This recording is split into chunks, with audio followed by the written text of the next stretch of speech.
título do tema para o Etienne e para o seu Geraldo.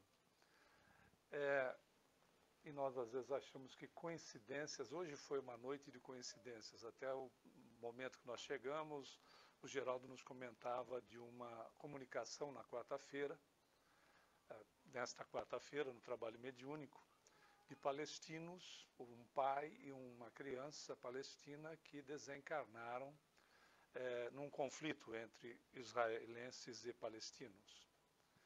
Conforme ele descreveu a cena que os espíritos, né, o espírito, o pai, dava a comunicação, foi exatamente, foram fotos de uma matéria jornalística de uns 12 anos atrás.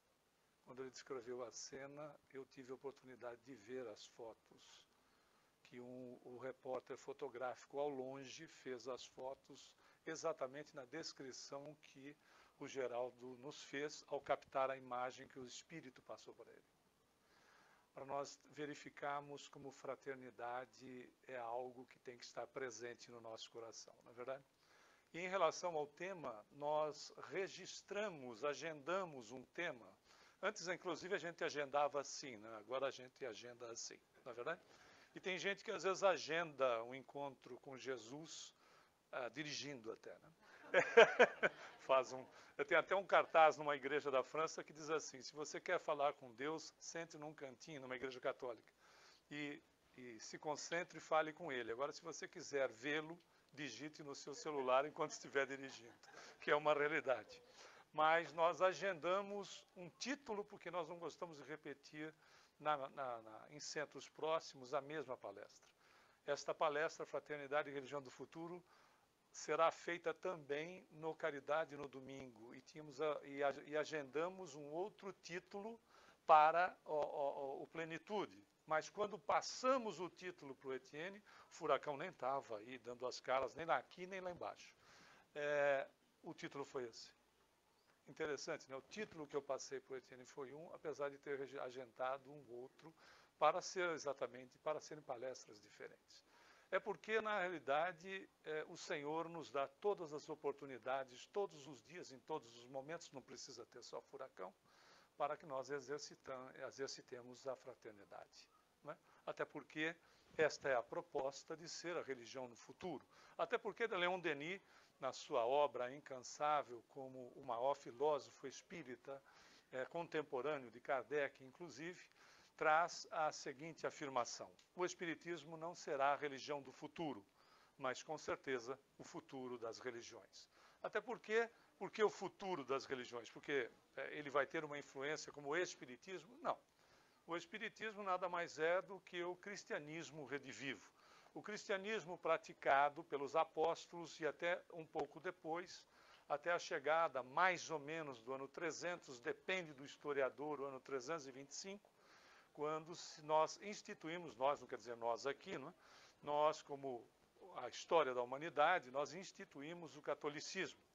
E a partir daí fomos fazendo por uma condição simplesmente humana, até porque somos criaturas falíveis, pela fragilidade que temos, não é? E isso também é ensinamento de Jesus a Pedro, quando ele diz a Pedro no livro Boa Nova, pela psicografia de Chico Xavier, na autoria espiritual de Humberto de Campos, ele diz a Pedro que o homem, ou seja, o ser humano, é mais frágil do que mal.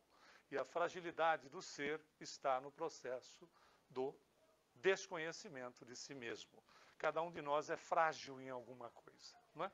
Então, na realidade, por essa questão de fragilidade, nós criamos uma série, ou incluímos uma série de itens, detalhes desnecessários.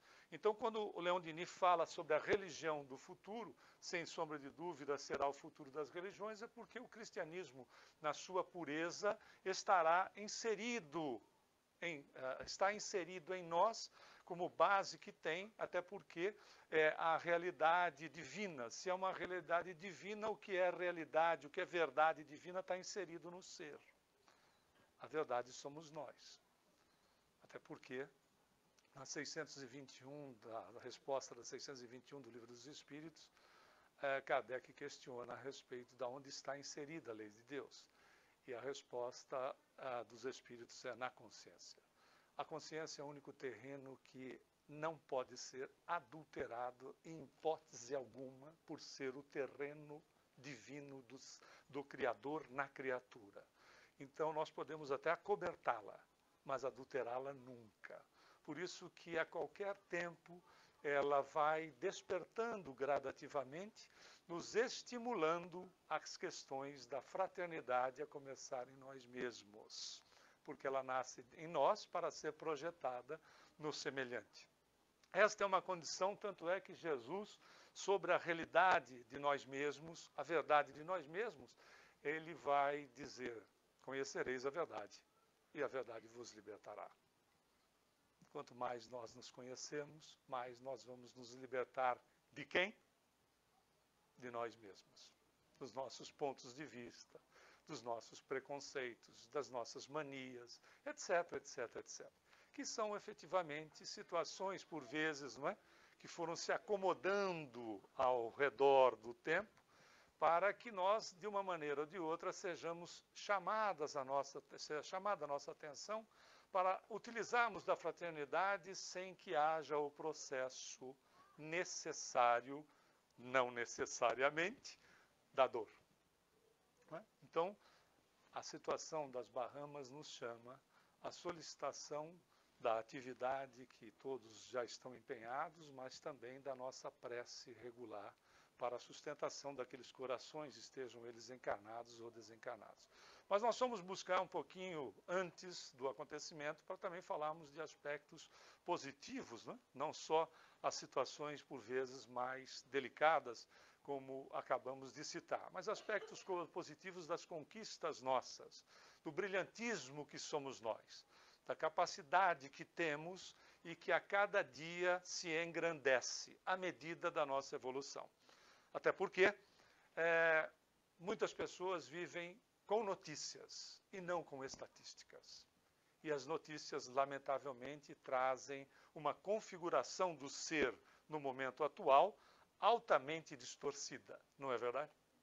Aonde nós vemos, quando nós necessitamos, aliás, os canais, né, os canais televisivos, a mídia de uma maneira geral, necessitou de colocar notícia 24 horas por dia, então as coisas mais banais que ocorrem no mundo tomam uma dimensão aonde, por vezes, no café da manhã, quando você está lá no seu breakfast, né, você ouve 3, 4 notícias de problemas que aconteceram, aonde houve algum tipo de agressão, e na terceira ou na quarta notícia nós dizemos: este mundo está perdido.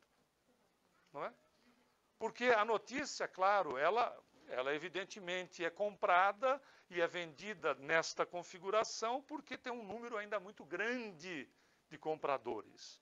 Mas cada vez mais esses mesmos compradores vão despertando para os aspectos estatísticos da coisa, verificando que o ser humano nunca foi tão fraterno e tão pacífico nos últimos 60 anos, e nunca foi tão fraterno desde quando Jesus passou no planeta.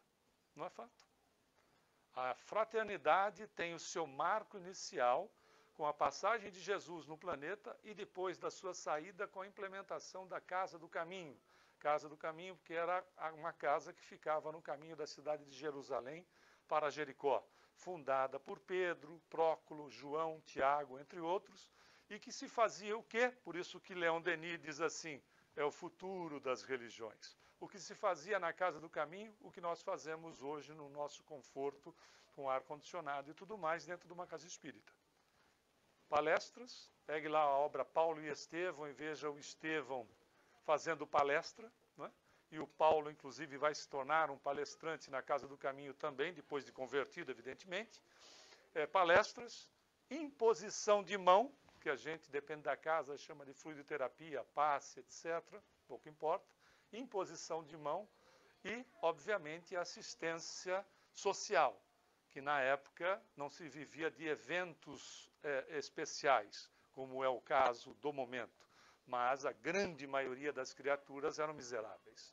Se nós temos hoje 900 milhões, e esses dados são da ONU, de pessoas que vivem na linha da miséria no mundo, e os outros 6 bilhões e 300 têm alimentação considerada regular. Se nós pegarmos proporcionalmente, na época de Jesus era exatamente o contrário. Né? Você tinha um grupo que conseguia viver e a maioria esmagadora, seria exatamente o número inverso, que tentava sobreviver. Por isso que, a partir do instante de Jesus, a fraternidade, de fato, se implementa no planeta e desperta-nos, como criaturas que somos, para esta relação de nós para conosco e de nós para com o semelhante. Até porque quem não é fraterno consigo mesmo não vai conseguir ser fraterno com ninguém. Quem não gosta de si mesmo não vai gostar de ninguém. Quem não se perdoa não vai perdoar a ninguém. Não é? Até porque a situação não é daqui para fora. Ela só tem que acontecer dessa maneira porque ela tem que ser exercitada em nós. Então, fraternidade é um processo de exercício. Mas nós dissemos que pegamos algumas coisas para destacarem de positivo. Nós tivemos uma grande comemoração, não é? No dia 20 de julho agora deste ano, com os 50 anos de uma conquista considerada fantástica para a humanidade. Não é? Esses são aspectos que podem estar assim distantes, mas é um início, sem nada místico dentro dessa história. Não é? Vamos até tocar nesse ponto também. Mas é um início, é um marco, mais ou menos, o período é um marco da evolução que aconteceria conosco. Até porque, nesta época e muito tempo depois, você pegar um celular somente no filme do Capitão Kirk, que ele tinha um audiovisual com a nave. Muita gente nem sabe do que nós estamos falando aqui. Não é? É bom mesmo, né? Porque é um grande denunciador de idade. Né? Ele já disse que a gente já vem de Roma. É uma realidade mesmo. Né? E assopraram para ele. Nós nunca tocamos nesse assunto. Mas a gente não era boa coisa lá em Roma. Né? A gente mandava cristão de monte para o circo. Aí o fato é que é um momento, não é a data, é um momento que se abre de conquistas extremamente consideráveis. Obviamente, nós temos que considerar que a questão da tecnologia, a questão da intelectualização do ser, ela avança primeiro, via de regra, em espíritos no nosso grau evolutivo, para depois as condições éticas irem acompanhando. Mas os aspectos éticos também estão acompanhando. É tão interessante notar que nessa data, motivado por essa conquista, este cidadão aqui, que desencarnou em 2008, o argentino doutor Henrique Ernesto Febraro, mandou de próprio punho 4.000 cartas, de próprio punho, para 40 países, dizendo o seguinte: procurava ele instituir a data de 20 de julho como Dia do Amigo, porque ele disse, quando nós queremos, não existem barreiras para as nossas realizações. Não é verdade? Em todos os sentidos. E era uma tentativa de marcar uma data que fosse com uma característica fraterna, que não foi adotada a não ser na própria Argentina, Brasil, Uruguai e Moçambique, porque a ONU fez depois uma proposta e transformou a data de 30 de julho como o Dia do Amigo. Mas veja que são situações onde esse médico, sem nenhum viés espiritualista ou religioso, chamavam-nos atenção sobre as nossas potencialidades, aquilo que nós podemos realizar, aquilo que nós podemos fazer. Então não é possível que de repente a gente se posiciona, não é a gente, somos nós, né? Isso não é genérico. Diz assim, eu não estou preparado, eu não estou preparada. Certa feita, numa das visitas ao Chico, um expositor, não era esse que vos fala, eu fiz outras perguntas com menos coerência do que essa, mas ele virou-se para o Chico e disse assim, Chico, eu faço palestras, faço seminários, dou aulas, etc., nas casas espíritas aliás, sou chamado até mesmo em outras casas, em outras instituições com outro foco religioso, para falar, inclusive, de espiritismo, mas muita coisa daquilo que eu falo eu ainda não faço. Novidade. Então, típico ser humano, não é verdade?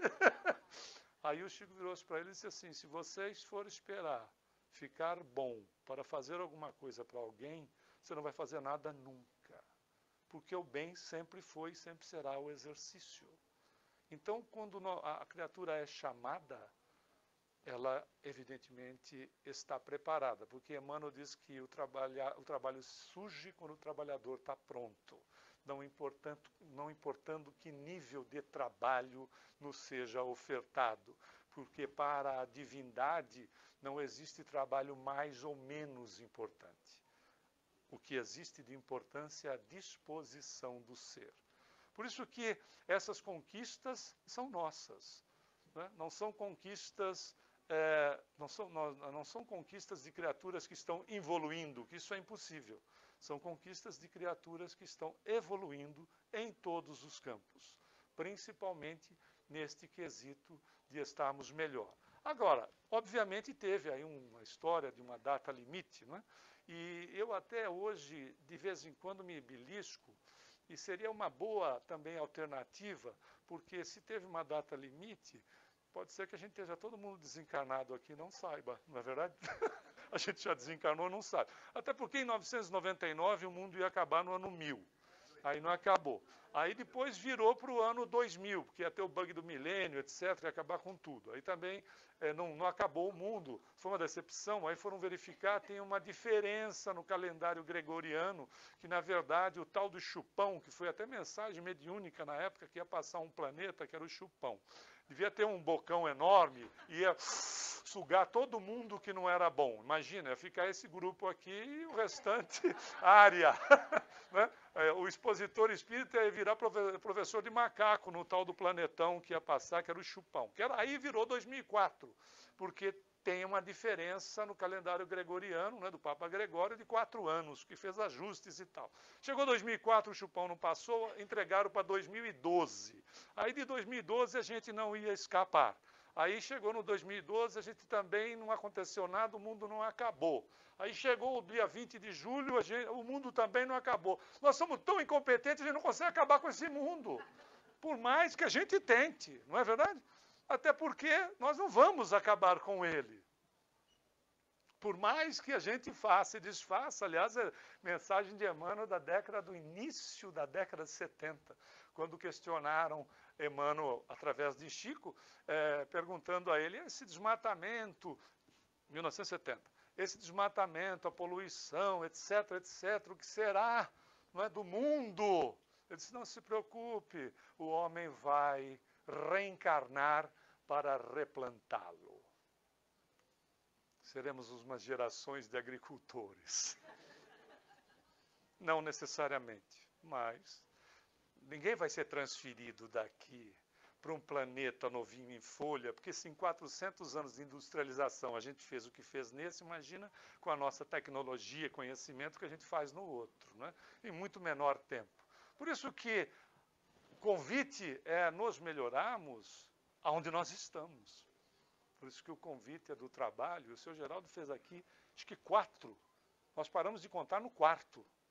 No 4º evento convidando para o trabalho, para esse exercício da fraternidade. Vamos buscar em Emmanuel, no livro Consolador, o que ele fala a respeito da fraternidade. Diz assim, podereis identificar a missão da alma pelos atos e palavras, na exemplificação e no ensino da tarefa que foi chamada a cumprir, deixando em todos os seus passos o luminoso selo do bem. Olha que interessante o que o Emmanuel diz assim, podereis identificar a missão da alma pelos atos e palavras. Até porque a palavra é um componente energético materializado no ambiente em que nós estivemos e hoje em qualquer ambiente possível com as redes sociais. Não é verdade? E ele diz sobre a missão de cada um de nós. Então significa dizer que cada um de nós é um missionário, evidentemente, dentro da proposta que tem para a presente existência. Não é isso? Alguns são missionários como pais, como mães, são missionários com responsabilidade sobre terceiros, não é? Mas somos missionários dentro do processo que nos interessa nesta existência. E se nós formos olhar no livro Os Mensageiros, eu gosto muito de citar essa obra, entre outras, de André Luiz, mas essa especialmente no aspecto dos depoimentos, para nós verificarmos como uma reencarnação é simples e completamente possível de ser alcançado o resultado proposto quando da programação, inclusive fazendo mais do que aquilo que está proposto. É de impressionar a programação versus a execução e a possibilidade, repetindo, de fazermos muito mais. Vamos dar um exemplo. Quando o Chico chegou no livro Linha 200, que é de Emmanuel, o título é Linha 200, a missão dele estava encerrada na psicografia. No Linha 200. Você tem quase 500 livros. Ah, mas o Chico era o Chico. E nós somos nós. Cada um dentro da sua proposta. Não é nem possibilidade, porque possibilidade existe, senão não tem proposta. Não tem a programação se o indivíduo não tem possibilidade de execução. Porque a execução por si só, a programação, ela é, como nós podemos verificar nessa obra, né, repetindo os mensageiros, muito simples. Querem ver como é simples a sua, a minha e a nossa? São 5 estágios. Você nem precisa pagar uma terapia de regressão de memória para saber da sua programação a partir de hoje. Com quem você vai nascer? Com quem significa família? Então, não tem acaso. Ninguém reencarnou na família errada. Ah, mas os meus amigos, eu tenho uma família de amigos que eu tenho certeza que eu sou daquela família espiritual, porque você não vive lá. Né? Vai viver lá para você ver se é daquela família espiritual. Vai comer 1 quilo de sal lá com eles. Né? Não é verdade? Família. Outro ponto importante da programação. Se nós vamos nos envolver num processo de vida em comum com alguém. Não é fantástico? Não importa. Se esse processo, se ele for acontecer, se vão ter responsabilidade sobre terceiros. Pode ser tutorial, né? Filhos diretos, etc. Responsabilidade sobre terceiros. Quarto, aonde, não é aonde local, no que nós vamos nos exercitar no bem. E quinto, e finalmente, quando mais ou menos nós vamos desencarnar. Pode explicar melhor o quarto? O trabalho no bem, aonde nós vamos exercitar o bem, não importa o que. Exercício dos potenciais divinos em nós. Né? Que o que Jesus disse, vós sois deuses, mas só é Deus, né? Esses aspectos se exercitados, são potenciais que nós estamos exercitando. Se não tiver comprometimento com terceiros, nem com casado, nada, só tem 3. Aí você pode dizer assim, e o resto tudo livre-arbítrio. Por isso que Augusto César Espírito, no livro A Presença de Luz pela Psicografia de Chico, diz assim, nós chegamos na reencarnação trazendo de provas e expiações cerca de 0 a 100, não pode passar de 100, 20 a 25%. E a gente se pergunta, mas onde ficam os outros 80 ou os outros 75%? A gente arranja por aqui mesmo. Tanto é que tem um dos depoimentos, que é o mais fantástico e nos diz respeito, aliás, até diretamente, é de um expositor espírita, que ele faz uma programação, que ele viria, ele reencarnaria, se casaria, trabalharia normalmente num emprego, trabalharia dentro das casas espíritas fazendo palestra e desencarnaria. Essa era a programação. Então ele chega, faz a primeira parte toda, começa a fazer palestras espíritas, era dono de uma oratória brilhante, convida-no para que ele ingresse na política. Até aí sem problema nenhum, porque a política é você defender o interesse da coletividade, da sociedade.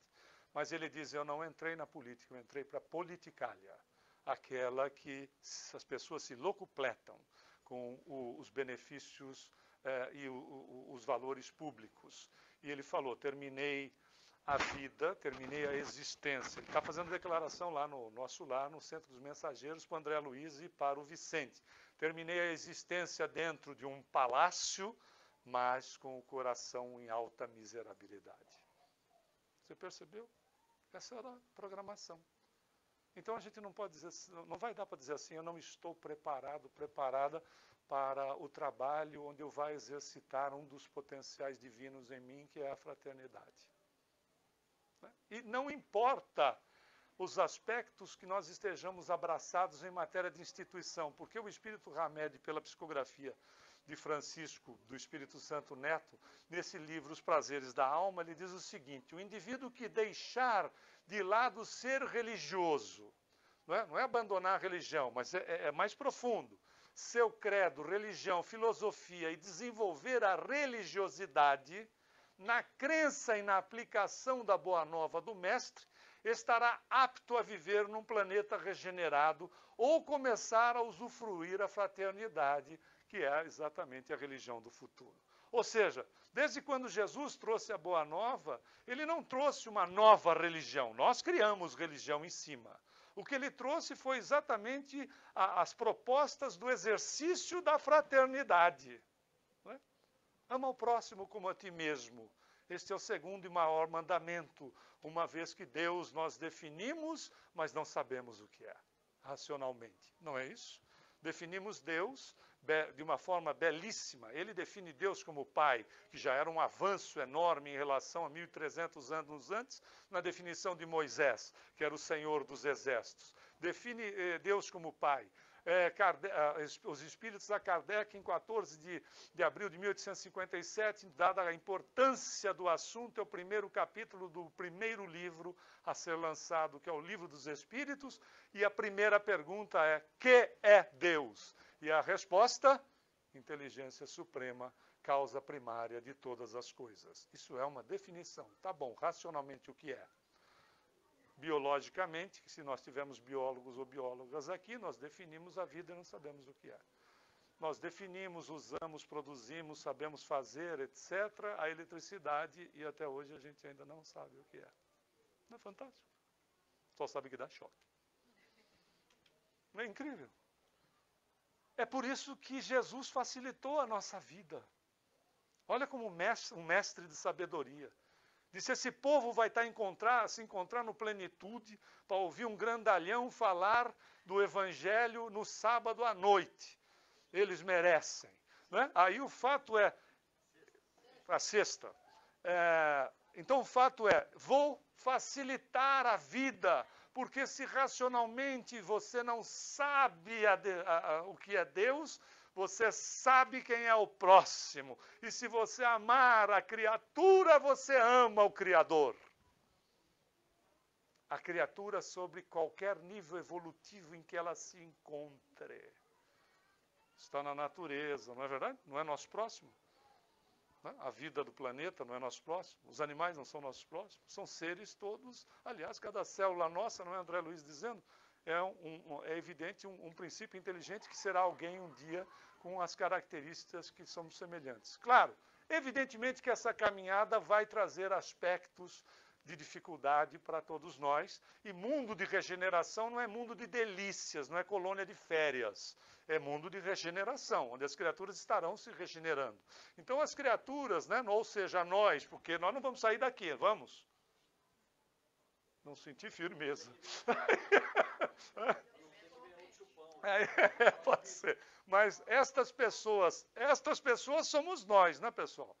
Nós que estão inseridas nesses novos conceitos, porque essa é a nossa proposta, não é verdade? Nós vamos passar imune por prova? Não, por prova não. Por prova não. Mas por expiação pode. Porque prova eu coloco teste para mim. Expiação é a minha teimosia. Eu não vou dar o meu bracinho a torcer. Esse gostinho eu não vou te dar. E comigo é assim. Eu pago na mesma moeda. Não levo desaforo para casa. Você já ouviu alguém falar isso? Não. Ok. Esse é o processo. Eu sei, eu tenho consciência sobre, mas eu não quero mudar. Então aí eu passo por uma condição auto-implementada, porque há um conflito interior. Esse conflito não é lá fora, é aqui dentro. Há um conflito daquilo que eu sou com aquilo que eu não quero ser. Então, há um processo de quê? De ajuste. A natureza minha vai me puxar para o centro, para o Deus que eu sou, não é? Segundo Jesus. Aí eu resisto, porque eu não levo desaforo para casa. Quanto mais eu resista, mais atrito eu tenho. Quanto mais atrito você tem, o atrito gera calor, que nós chamamos de dor. Dor pode passar, mas pela prova, não por ser a criatura insistente no mesmo ponto. Até porque, até ele não passou por provas? Passou ou não passou? Não estou falando de expiação, estou falando de prova. A própria condição do corpo já foi uma prova. Imagina um espírito crístico calçando 25, aliás, calçando 50, tendo que se adaptar num pezinho de 25 durante uma existência inteira. Imagina se fosse, não usava um sapato, imagina se usasse sapato, né? Porque era sandália. O desconforto do próprio corpo. Querem ver? A mocinha que vai nas campanhas com o seu Geraldo, canta ou toca maravilhosamente, dá passe, atende todo mundo, trabalha na evangelização. De repente, em determinado dia ou semana do mês, baixa um possessor, porque não é um subjugador, é um possessor, toma conta dela, e ela vira um cão chupando manga verde no asfalto quente. Esse possessor se chama TPM. Não é verdade? O corpo influencia ou não influencia a criatura? Querem ver? Querem ver? Nós, né, companheiro? Nós, agora vamos largar para o nosso lado. Quando a gente tem um resfriado, nem gripe, um resfriado, o que acontece? Eu vou morrer, acho que eu estou morrendo. Não é? Outra coisa, né? Quando está... se o seu marido, então, está com... se o seu marido está nervoso, faça duas coisas que o corpo para de influenciar. Dê comida e o controle da televisão para ele. Passa tudo. Passa tudo. É uma beleza como passa, né? E quando você perguntar para ele no que você está pensando e ele disser nada, não insista, porque é nada mesmo. Não é verdade? Porque a evolução do cérebro, isso não é espiritismo, isso é ciência, a evolução do cérebro no ser humano, ele se deu de maneira diferente. Por isso que nós nos complementamos. As diferenças existentes entre nós é falta de fraternidade pura. Não é? Nós fazíamos o quê? Nós caçávamos. E caçador não faz DR, não discute relacionamento. Caçador acompanha a caça, em silêncio. Não é? Não fica discutindo, não, só tem um problema em casa, na caverna, evidentemente, né? Porque ainda estava na caverna. Ele acompanha, tanto é que o homem não bem treinado, quando passa uma moça, se ele não treina o olhar, né? Ele caça. É o olhar de caçador, que é natural. As meninas não. O que elas faziam? Treinaram o olhar 180. Mas é real. Por quê? Porque o predador, caverna não tinha porta. O predador vem pelas costas ou pela lateral. Então, a moça está interessada no rapaz e sabe se o cadarço do sapato dele está desamarrado e ele está destilado, não é? É verdade. E fazem o quê? Ficavam com as crianças na caverna. E faziam o que entre elas e com as crianças? Conversavam. Por isso que você entra no elevador, nós, cheio de meninas, todas falam ao mesmo tempo e se entendem. A gente sai de lá que nem um zumbi, né? É uma realidade. Por quê? Porque capacidade de desenvolvimento do cérebro. E as coisas fazem isso por complementação. Nós fomos feitos um para o outro mesmo. O restante é falta de fraternidade. Por isso que a gente fez diferenças. Não é verdade? Até porque, quem de nós... Não é? O Chico disse certa vez, e aí virou já comum, se os homens tivessem que ter um parto, a humanidade já teria desaparecido. Não é verdade? Porque a condição da dor, que é suportável, é uma realidade. A humanidade já teria desaparecido. Então há uma influência, sim. Mas a dor do resfriado do homem é quase perto da dor do... Ah, não, é superlativa. É ou mais, ou mais. É verdade. Do resfriado. Você viu que ele falou resfriado, não é nem gripe. Foi ótima essa. Mas essa eu vou aproveitar para usar em outras. Mas veja, claro, mesmo o espírito crístico, o corpo fez influências, não influências que ele não dominasse, não é isso, mas a própria condição, não é?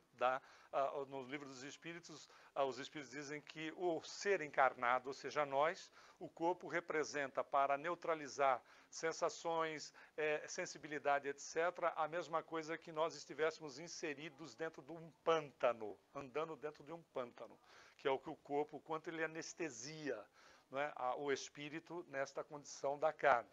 E, evidentemente, Jesus tinha um pleno domínio no corpo, tanto é que você não tem, em momento nenhum, informação de apóstolo dizendo que Jesus não foi fazer a palestra porque tinha problemas intestinais, estomacais, estava com gripe resfriado, não é coisas do gênero, porque o Espírito tem pleno domínio. Um caso que nós podemos citar que nos diz respeito foi o próprio Chico. No momento que está a formação da personalidade, ser surrado dos 5 aos 7 anos todos os dias, se não fosse uma criatura, um espírito que tivesse domínio sobre o corpo, teria se transformado num psicopata. Não é? A questão da sensibilidade, na questão do sentimento nele, teria desaparecido. Então veja que são os espíritos, não é? Tem espíritos capacitados, imagina então o Senhor do mundo. Mas, no entanto, incrível, né? As dificuldades dele começam desde esse instante, não é verdade? Que teve que ser recebido por irracionais, porque os racionais queriam matá-lo. Então foram os irracionais que o receberam, porque tinha que ser escondido dos chamados racionais que queriam tirar-lhe a vida, para que a sua missão não fosse em frente. É realmente um vexame. Verdade? Não vou dar continuidade, mas só vou para uns pontos mais significativos da vida dele. Outra situação, não é? Ser condenado, porque não houve um julgamento com Jesus, houve uma condenação. E a artimanha foi acusá-lo para o representante de César, que ele se dizia, coisa que ele nunca disse, que ele era rei. Ele nunca disse, quando Pilatos perguntou, ele disse, tu o dizes, não sou eu. Não é? Tu o dizes. Isso era um problema, até porque, politicamente, só existia um rei, que era o César, não é? O imperador, que era Tibério na época de Jesus. E César é título. Aí o que o Pilatos tem na mão? Você vê como as artimanhas, as coisas arranjadas, as armadilhas, porque eles vinham fazendo armadilhas para Jesus, mas não pegava. Não é? Imagina, a mesma coisa que uma criança, não é verdade? Imagina um espírito crístico e alguém preparando uma armadilha. A mesma coisa que você brincar com uma criança de esconder com 3 anos de idade. Você faz assim, né? Achou, e ela hoje a condição do cérebro registra que você desapareceu e apareceu, ela acha graça, porque o cérebro ainda está numa fase que isto é uma realidade. Aliás, a ciência já sabe que tudo é realidade para o cérebro, que é uma beleza, né? Então, as nossas fantasias, os nossos desejos, etc., o cérebro não sabe separar o que é fantasia, o que é desejo e o que é realidade. É tudo realidade. Né? Olha Jesus há mais de 2000 anos. Né? Quando pensares no adultério, já terás adulterado. Esse é um processo científico também que a ciência descobriu já faz algum tempo. Mas colocam a condição dele numa situação, não é, para que o Pilatos fizesse o quê? O Pilatos não queria ficar de mal com o Tibério. E o que o Pilatos faz? Não, nego, isso não é problema meu. Traz um sicário, porque o Barrabás não era um ladrão comum, ele era um sicário. Os sicários eram os apunhaladores, ele era chefe de guerrilha. Então, os sicários pegavam os últimos das colunas, que eram o aspecto da guerrilha, e apunhalavam os últimos soldados das colunas romanas e fugiam.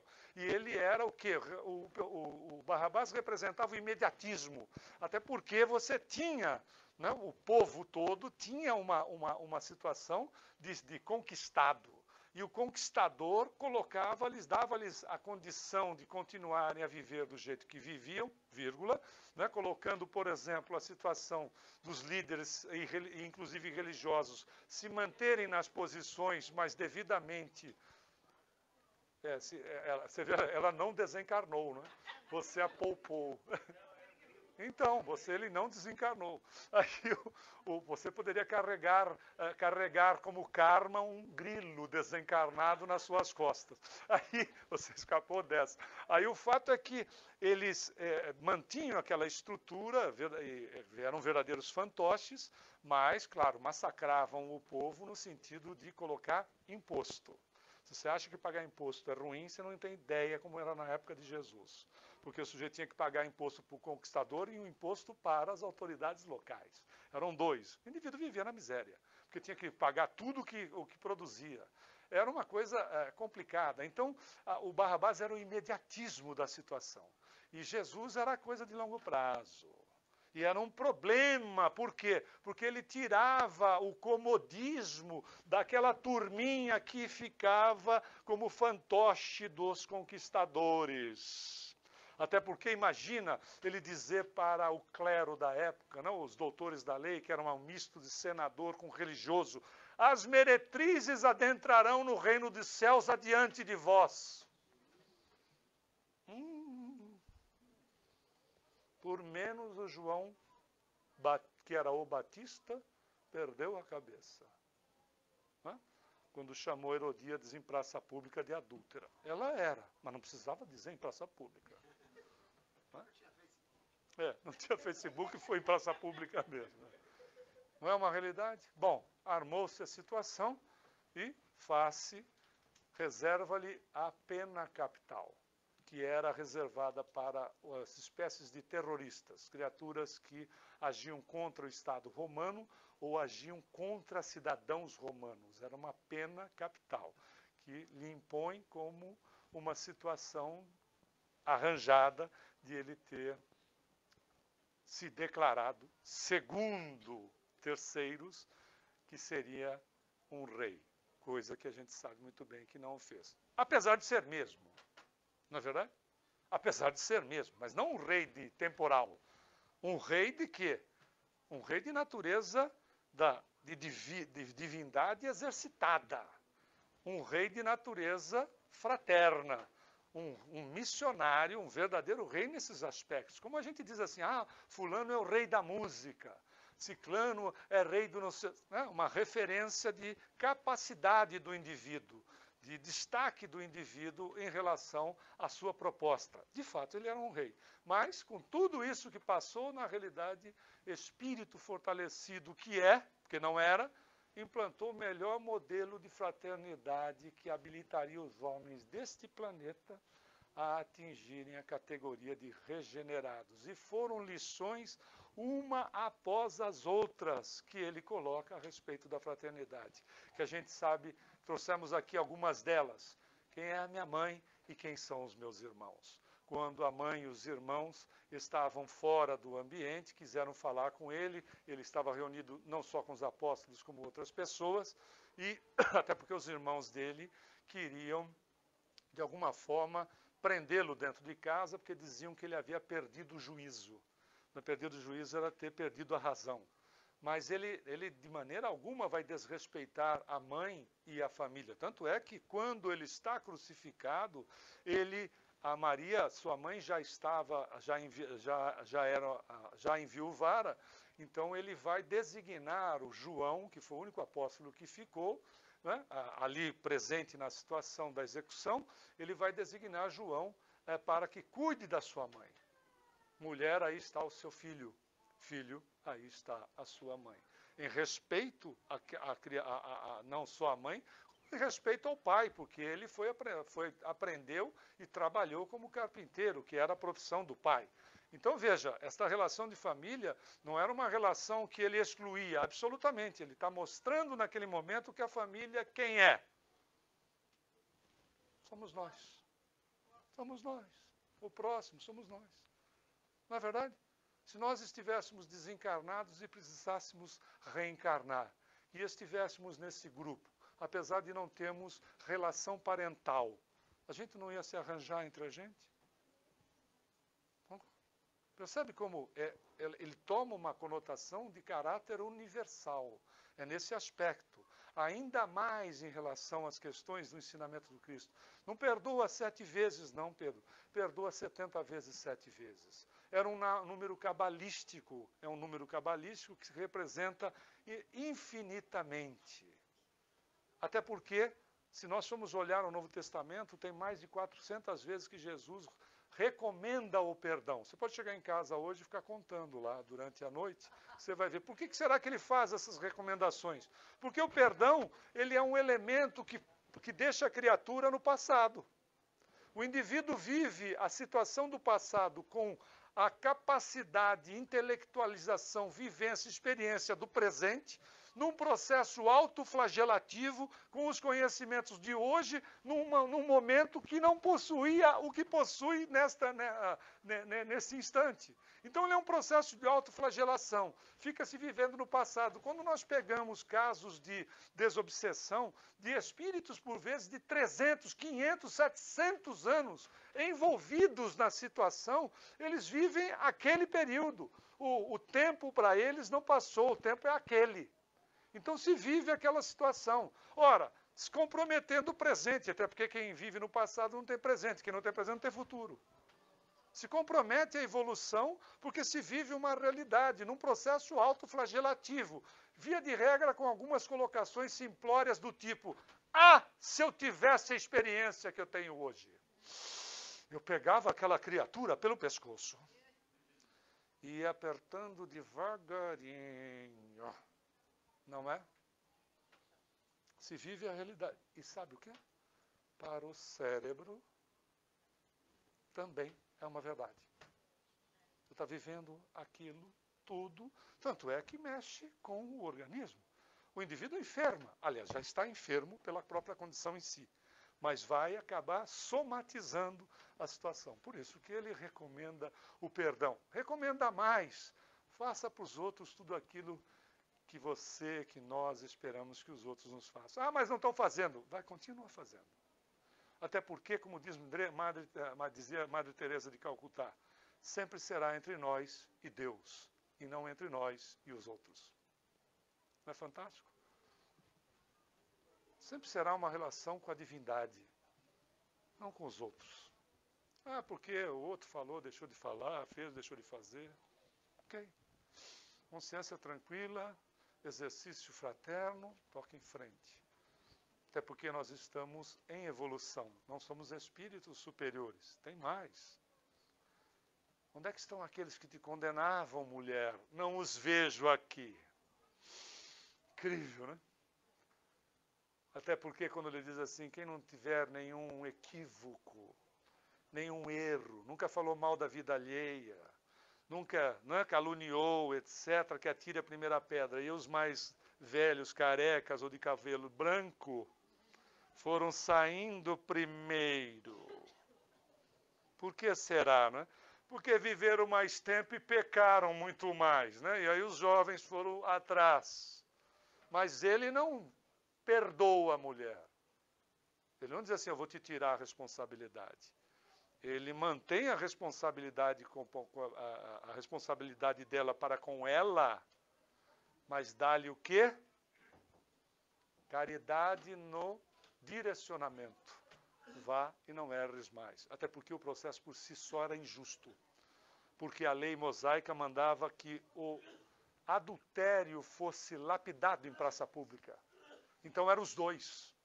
Era ela e ele. E onde é que estava a outra parte? Não estava ali porque a lei sexista, né, para não dizer machista, a lei não, a atitude, o posicionamento das criaturas, preservava o homem e expunha a mulher, porque a mulher era objeto. Até porque o 10º mandamento é não cobiçarás o jumento, a casa e a mulher do próximo. O marido não tem problema. Né? Por quê? Porque a mulher era objeto. Então, objeto você não cobiçava. Até nisso, né, a gente já navegou, não é verdade? E é por isso que reencarna a mulher. Né? Preconceituosa, essas situações. Não adianta fazer declaração pública e dizer assim, eu sou uma das pessoas menos preconceituosas que existe. Vai atravessar o deserto para ver como é bom. É quente. Não é verdade? Até porque diz Emmanuel no livro Vida e Sexo. Cuidado com o teu preconceito, porque ele te fará experienciar o alvo daquilo que você é preconceituoso ou preconceituosa. Por quê? Porque o preconceito tem sustentação no ódio, que é disfarçado. Energeticamente é o ódio de eu não admitir você, de eu não admitir isso. E, via de regra, é a projeção minha sobre o outro. Aquilo que não está resolvido, que inconscientemente, a atitude ou a palavra do outro é gatilho para fazer com que eu projete nele aquilo que eu não tenho resolvido em mim. Então, as criaturas, às vezes, moralistas, né, que ficam... É porque o problema está aqui. É por isso que eu vejo lá. Por isso que eu esmago lá. Porque o problema está aqui. Pois é, né? A boca fala daquilo que está cheio o coração. Jesus era um psicólogo, não era? Aliás, o melhor que passou. E, na sua finalização, ainda faz uma rogativa ao pai, dizendo, eles não sabem o que fazem. Incrível, né?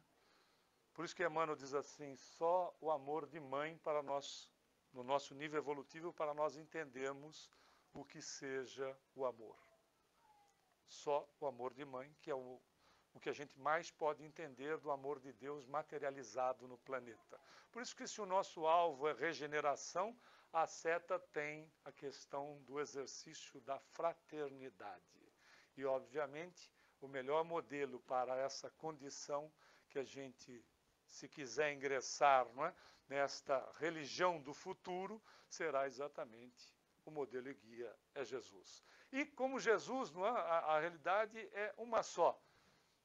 Se ele mostra-se paciente na colheita, por cuja semeadura foi há um pouquinho mais de 2000 anos atrás, dos frutos da regeneração, por que nós queremos às vezes pular etapa que são necessárias, expiatórias, fraternas ou regeneradoras? Não dá para pular etapa, mas dá para fazer bem. Lembra-se lá do depoimento do indivíduo, dos mensageiros? Dá para fazer bem, procurar administrar livre-arbítrio, para que nós possamos dar continuidade na nossa proposta de fazermos deste planeta uma condição melhor, não só para nós vivemos, mas para aqueles que estão vindo, né? Aqueles que nós estamos abrindo as portas para virem. Até porque, segundo nós sabemos, todo mundo quer se manter num planeta regenerado. Né? E como a gente nunca sabe quando vai receber o cartão, não é verdade? Porque às vezes é assim, puxa, eu fui assistir a palestra do fulano, ontem ele estava tão bem, desencarnou. Então se estava bem, desencarnou bem. Mas assim, não é verdade? Para reencarnar dá uma mão de obra miserável. Tem que fazer programação. Aí o Emmanuel diz que tem que fazer uma doce obsessão nas pessoas, né, que são os pais, porque de repente os caras dizem, não vou receber essa mala sem alça que está lá como filho de novo. Né? Então, aí fica fazendo uma obsessão, fala umas coisas bacanas para ela, frita o bife que ele gosta. Né? É isso aí que a gente vai fazendo, para poder dar o certo e a gente reencarnar, não é verdade? Porque não é mandatório. Não é mandatório, é livre-arbítrio. Opa, pega lá, ó, lembra do capítulo 13 do André Luiz, Missionários da Luz, que o pai tinha medo do Sigismundo, e aí na relação sexual ele matava todos os espermatozoides inconscientemente pelo medo que ele tinha do espírito, para que o espírito não reencarnasse através dele. Imagina, olha o potencial divino não sendo bem estruturado e utilizado. Então, se a gente não sabe quando é que recebe o cartão, não é verdade? Temos que estar sempre atento na atividade. Aliás, nos lembramos de uma historinha que é de Humberto de Campos, no livro Cartas e Crônicas, que muitos de vocês já devem ter ouvido.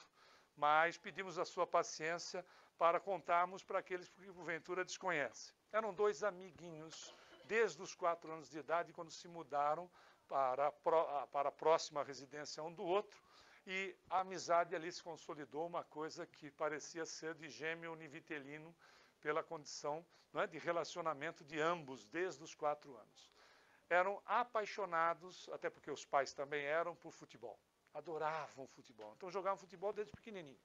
E aí foram para o período escolar, primeiro ano escolar, acabaram indo para a mesma sala. E, óbvio, na hora do lanche, conhecido como recreio em muitos lugares, eles iam fazer o quê? Jogar futebol, né? Jogar bola, como a gente diz no Brasil. Bom, e o tempo foi passando, conheceram na adolescência para a juventude 2 meninas, que eram 2 irmãs, que por acaso adoravam futebol. Aí a vida estava completa, né?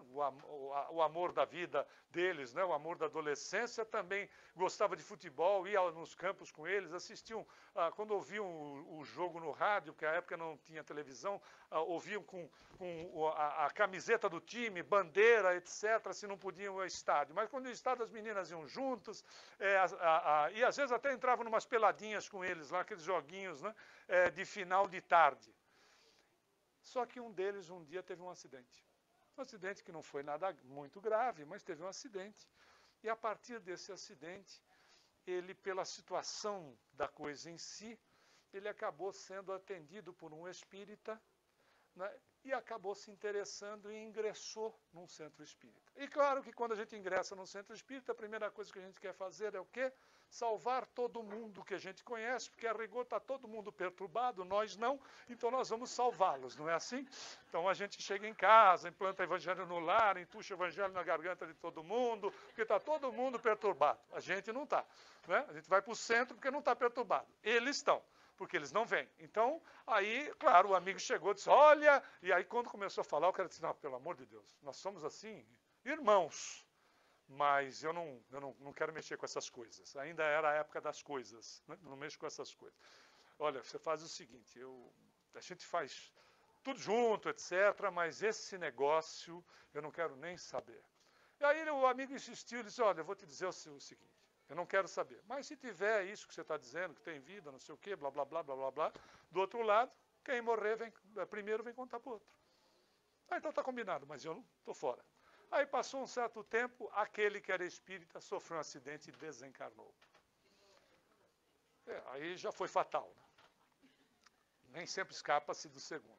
Aí foi fatal, imagina para quem não tinha nenhuma relação, né, de religião, muito menos qualquer tipo de esperança num processo de continuidade de existência, o estado que o sujeito ficou, pela situação em si, né? Ele havia perdido, não era um amigo, ele havia perdido um irmão, aquela criatura que era parceira em todos os instantes com ele. E aquilo foi muito, assim, de um grande abalo, muito desagradável, o tempo passava, mas a dor não necessariamente diminuía, até que certa feita, numa noite, que ele estava para pegar no sono, quem aparece no pé da cama? É claro, né, porque fantasma que se preza aparece à noite.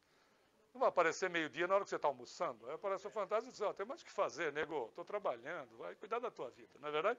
Bom, aparece o amigo e ele leva um susto, óbvio, né? Porque aparece uma pessoa no teu quarto, você no mínimo se assusta. E ele disse, fulano, é você? Ele disse, sou eu mesmo. A gente não combinou? Ele não combinou de que se houvesse alguma coisa do outro lado, quem fosse o primeiro voltaria para avisar? Voltei para te avisar. Disse, não, mas quer dizer assim, não precisava tanto, né? Porque às vezes é assim, eu amo aquela criatura, mas espero que ela não me apareça. Ora, então você não ama, porque você teme, não ama. Aí ele disse, mas fulano, disse, pois é. E não só tem vida do outro lado, tem tudo do outro lado que tem aqui. Aliás, ao contrário, aqui é uma cópia mal feita do que tem lá.